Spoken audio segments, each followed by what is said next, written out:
여러분 안녕하세요. 더불어민주당이 중심을 잃고 표류하고 있습니다.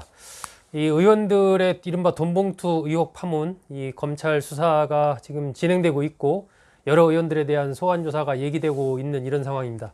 동시에 이재명 대표의 검찰 소환도 곧 이루어지는 것 아니냐 이런 관측이 계속해서 나오고 있습니다. 이른바 8월 위기설이 등장하는 배경입니다.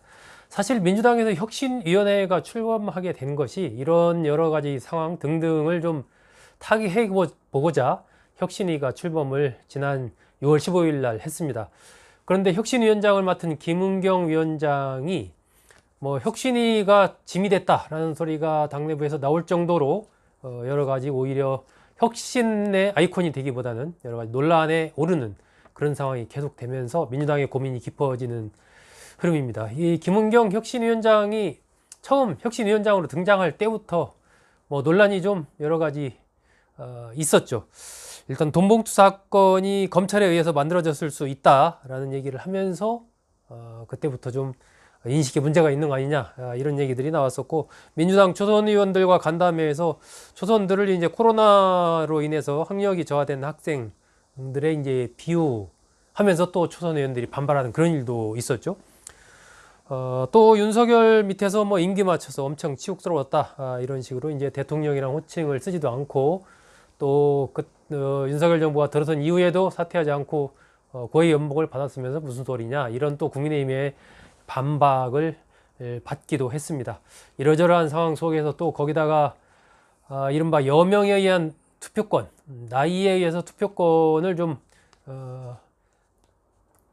구분을 해야 된다. 20대는 좀 많이 주고 40대는 적게 두고 이런 식의 아들의 의견이라고 표현을 했지만 거기에 동조하는 듯한 얘기를 하면서 이른바 노인 폄하 논란이 전면에 대두가 됐고, 그것에 대해서 사과할 필요성을 못 느낀다. 또 초기 대응을 이렇게 가져가면서 계속해서 그 이슈에 빨려 들어가면서 결국에는 사과를 했지만 그 여파가 이어지고 있습니다. 급기야는 지금 가족 관련된 논란까지 불거진 이런 상황입니다. 이재명 대표로서는 본인의 사법 리스크도 여러 가지 힘겨움이 있는 것인데 혁신위원회까지 이런 논란에 휘말림으로써 더욱더 좀 고민이 좀 깊지 않을까 하는 그런 생각이 듭니다.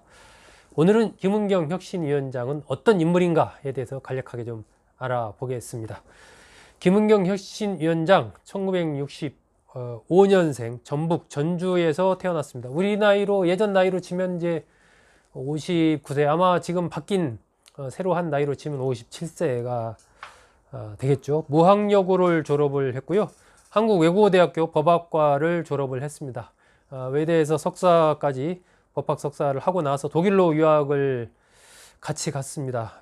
아마 이 결혼한 남편이 외국어대 캠퍼스 커플로 이렇게 알려져 있습니다. 그래서 독일로 같이 유학을 1996년에 갔습니다. 김은경 위원장은 독일 마나임대에서 박사학위를 받고 귀국을 했습니다. 2006년에 외대 법학전문대학원 법학과였겠죠. 당시에는 전문대학원이 없을 때니까 법학과 교수로 임명이 되었고 현재 외대 법학전문대학원 교수이기도 합니다. 이러저러한 직함을 많이 가졌습니다. 대한법률고조공단 이사를 하기도 했고, 또 한국도핑방지위원회 부위원장, 대통령 직속 정책기획위원, 국토부 채권정리위원, 법무부 정책연구 심의위원, 외국어대 교수협의회 회장도 했고요.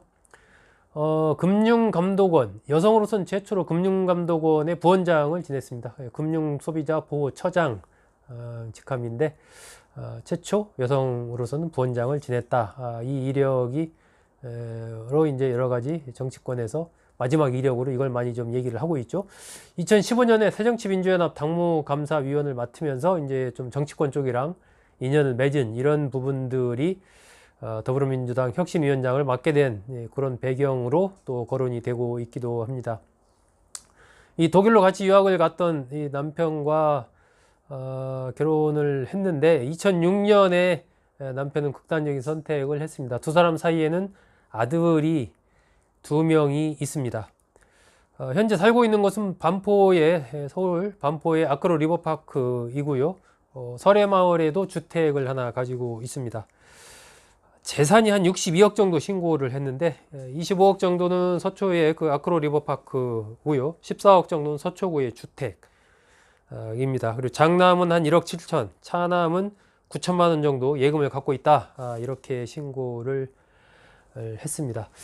이른바 노인 폄하 발언 때문에 굉장히 파문이 컸고, 그것에 대응하는 과정에서 처음에는 뭐 사과할 그럴 사안이 아니다라는 식으로 대응을 하면서 이게 한 2, 3일 계속해서 그 파장이 갔고, 급기야는 이제 김호일 대한노인회장을 방문해서 사과를 했고, 그 과정에서 또 김호일 노인회장이 뭐 이 사진을 이용해서 뭐 뺨을 때리는 듯한 이런 제스처를 하기도 해서 이 이슈의 파장이 좀 커졌고, 결국은 김은경 위원장이 사과를 하는 뭐 그런 상황까지 갔습니다. 그런데 이게 또 이슈를 하나 파생을 시켰습니다. 이 김 위원장의 시누이, 미국에 사는 사람인데요, 김모 씨.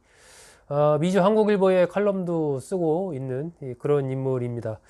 이 사람이 5일 블로그에 글을 쓴 거예요. 노인 폄하는 그녀에게 일상이었다. 이렇게 얘기를 했습니다. 명절은커녕 자신의 남편 제사에도 한번 참석까지 하는 사람이 남편과 사별후 18년간 시부모님을 모셨다는 그런 새빨간 거짓말을 했다. 뭐 이러면서 이 노인 폄하는 그녀에게 일상이었다. 이런 식의 글을 블로그에 올린 겁니다. 이 김 위원장이 이제 김호일 위원장을 만나서 노인회장을 만나서 사과할 때 남편 사별로 시부모를 18년간 모셨다라고 김은경 위원장이 얘기를 했는데, 그걸 미국에 사는 이 시누이가 보고 그건 아니다 생각해서 자신은 이런 글을 블로그에 올렸다라고 주장을 한 겁니다. 뭐 정확한 진위는 현재로서는 알 수가 없습니다. 서로 엇갈리기 때문에요. 그러자 이제 김 위원장의 장남이 6일날 인터넷에 글을 올려서 반박을 했습니다. 거짓말로 공격해서 참담한 마음이다. 글을 올린 막내 고모는 할아버지 할머니 장례식에도 참여하지 않았고 저희 가족 모두 상속을 포기했다. 거짓 주장을 했기 때문에 향후 필요한 법적 조치를 하겠다라고 이렇게 반박을 했습니다. 현재로서는 이 김 위원장의 시누이와 김 위원장 장남의 주장이 서로 180도 완전히 다른 주장을 하고 있는 상황이어서 정확하게 뭐 어느 쪽 말이 맞는지 그건 좀 정확하게 진위를 알 수는 없습니다. 하지만 김 위원장의 이른바 노인 폄하 논란에 뒤이어서 이런 가족 문제까지 불거진 것 자체가 상당히 김 위원장으로서는 곤혹스러운 상황임에는 뭐 틀림이 없습니다. 김 위원장만 곤혹스러운 게 아닙니다. 민주당도 마찬가지죠. 지금 국민의힘이나 계속해서 이 여권에서는 이재명 대표가 이것에 대해서 입장을 밝혀라. 이재명 대표 입장은 뭐냐? 민주당의 입장은 뭐냐? 계속 이렇게 지금 공격을 하고 있거든요. 그러니까 단순히 김 위원장 개인의 문제를 넘어서서 이게 민주당 또 이재명 대표로서 상당히 좀 곤혹스러운 상황이 된 거죠. 일단 민주당이나 이재명 대표는 그건 가족 문제다. 가족 문제이기 때문에 섣불리 언급할 수 없고 뭐 그렇다라는 입장을 좀 유지를 하고 있습니다. 하여튼 그 혁신위의 동력이 많이 떨어졌고, 그렇지 않아도 여러 가지 논란에 김은경 위원장이 휩싸이면서 이런저런 말이 많던 차에 또 가족 문제까지 이렇게 불거짐으로써 혁신이라는 그 혁신 자체의 동력이 많이 좀 소진된 것 아니냐, 이런 얘기가 뭐 야당 안팎에서 계속해서 나오고 있습니다. 일단 혁신위는 뭐 다음 주 정도에 혁신 관련 내용을 발표하고 8월 말 정도의 활동을 종료한다라고 이렇게 지금 나오고 있는데, 혁신 내용을 발표한다고 해도 이 김 위원장 관련된 논란 이런 등등이 말끔히 해소되지 않은 그런 상황이기 때문에 과연 그 혁신에 발표하는 내용, 그것이 민주당 내는 물론 정치권 전반적으로 어떤 혁신으로 받아들여질 수 있을까, 이런 부분에 대해서 민주당은 물론이고 정치권에서도 좀 여러 가지 좀 의구심을 갖고 바라보고 있는 그런 상황이 됐습니다. 아마 이재명 대표로서는 뭔가 좀 당의 새로운 동력으로서 혁신위가 작용해 주기를 바랐을 텐데, 자신의 바람과는 다르게 오히려 더 큰 좀 짐을 떠안게 되는 그런 상황이 돼서 자신의 문제와 함께 더 앞으로 좀 험난한 여러 가지 길을 헤쳐가야 되는 그런 상황이 됐습니다. 예, 오늘은 민주당 혁신위원장 논란에 휩싸인 김은경 혁신위원장은 누구인가 라는 주제로 말씀드렸습니다. 여러분 고맙습니다.